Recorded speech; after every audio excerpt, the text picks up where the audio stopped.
ప్రభుత్వ ఖజానాకు నష్టం చేసేలా వ్యవహరిస్తున్న బ్రోకర్లకు వరంగల్ పోలీసులు బ్రేక్ వేశారు.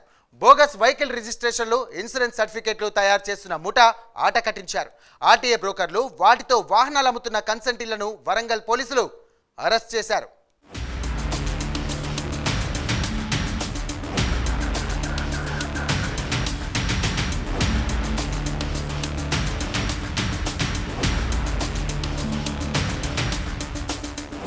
వరంగల్ సెంట్రల్ డీసీపీ షేక్ సలీబా తెలిపిన వివరాల ప్రకారం హన్మకొండ పరిసర ప్రాంతాలకు చెందిన ఆసిఫ్ ఖురేషీ, వడ్లకొండ శ్రీనివాస్తో పాటు మరికొందరు వ్యక్తులు ఆర్టీఓ బ్రోకర్లుగా వాహన కన్సల్టెన్సీలుగా పనిచేస్తున్నారు.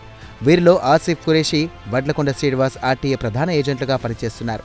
ఇక మరికొందరితో కలిసి వీరిద్దరూ మోసాలకు పాల్పడుతున్నారు. ఈఎంఐ కట్టని వాహనాలను జప్తు చేసిన సంస్థలు వాటిని ఇతరులకు అమ్మేందుకు ఆర్టీఏ ఆఫీసులతో ఆన్లైన్లో దరఖాస్తు చేయాల్సి ఉంటుంది. కొన్ని సంస్థల వాహనాల కన్సల్టెన్సీలకు ఎన్ఓసీల ఆధారంగా రిజిస్ట్రేషన్ లేకుండా వెహికల్ అమ్ముతున్నారు.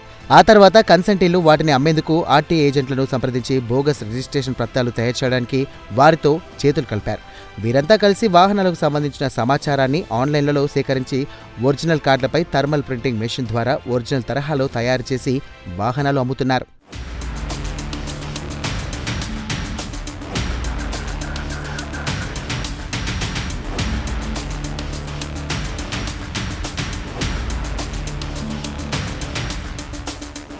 మరో ఘటనలో KUC mills colony police station పరిధిలోని ఆర్టీఏ బ్రోకర్లు ఫేక్ ఇన్సూరెన్స్ సర్టిఫికెట్లను తయారు చేసి వాటి ద్వారా ఆర్టీఏ ఆఫీసులో అవసరమైన ఫిట్నెస్ రెన్యువల్ సర్టిఫికెట్లు పొందుతున్నారు. అక్రమాలను గుర్తించిన టాస్క్ ఫోర్స్, ఆర్డీఐ పోలీసులు 15 మందిని అరెస్ట్ చేసి వారి నుంచి 6 కంప్యూటర్లు, 2 ల్యాప్టాప్లు, 2 థర్మల్ ప్రింటర్స్, 7 సెల్ ఫోన్లు, ప్రింటింగ్ కార్డులు స్వాధీనం చేసుకున్నారు.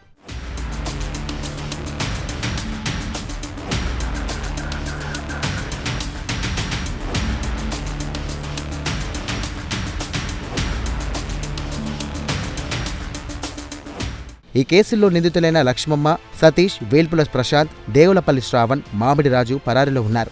నిందితులను పట్టుకోవడంలో ప్రతిభ చూపినటువంటి వరంగల్ ఏసీపీ శుభం ప్రకాష్, హన్మకొండ టాస్క్ ఫోర్స్ ఏసీపీలు నరసింహారావు, మధుసూదన్, ఇన్స్పెక్టర్లు సత్యనారాయణ రెడ్డి, శ్రీధర్, బాబులాల్, పవన్ కుమార్లను అభినందించారు. లోకల్ వరంగల్ మరియు హన్మకొండ జిల్లా ఆర్టీఏ యంత్రాంగం నుంచి మాకు వచ్చిన ఇన్ఫర్మేషన్ మేరకు మా టాస్క్ ఫోర్స్ మధుసూదన్ ఏసీపీ గారి ఆధ్వర్యంలో టాస్క్ ఫోర్స్ టీమ్స్, అలాగే హన్మకొండ కేయూసీ మరియు మిల్స్ కాలనీ పోలీసులు కూడా, ఈ లోకల్ పోలీసు కూడా కలిసి ఆర్టీఏ వాళ్ళ సహకారంతో ఒక ఫేక్ ఆర్సీ సర్టిఫికెట్స్, అలానే డ్రైవింగ్ లైసెన్స్, ప్లస్ కొన్ని కేసులలో మేము ఒక అబ్జర్వ్ చేసిందంటే ఇంటర్నేషనల్ డ్రైవింగ్ లైసెన్స్ కూడా ఫేక్వి తయారు చేసి వీళ్ళు అమ్ముతున్నట్టు మనకి ఇక్కడ బిజినెస్ చేస్తున్నట్టుగా తెలిసింది. దీనివల్ల ప్రభుత్వ ఖజానాకి కొన్ని లక్షల మేర నష్టం వాటిల్లినట్టు తెలిసింది. దీనిలో పార్టిసిపేట్ చేసినట్లు అందరూ కూడా ఆర్టీఏ ఏజెంట్స్ ఉన్నారు. Finance companies, for example Sriramu, Muthoot ఇట్లాంటి వాళ్ళు ఇస్తారు కదా, బజాజ్ కావచ్చు, ఏవైనా సరే అక్కడ యాక్షన్లో కొన్నటువంటి కన్జ్యూమర్స్ ఎవరైతే ఉంటారో వాళ్ళు ఇన్సూరెన్స్ కట్టలేనప్పుడు, అమౌంట్ ఈఎంఐలు కట్టలేనప్పుడు వీళ్ళు బండ్లు మళ్ళీ వీళ్ళు స్వాధీనం చేసుకొని అమ్మటం జరుగుతుంది.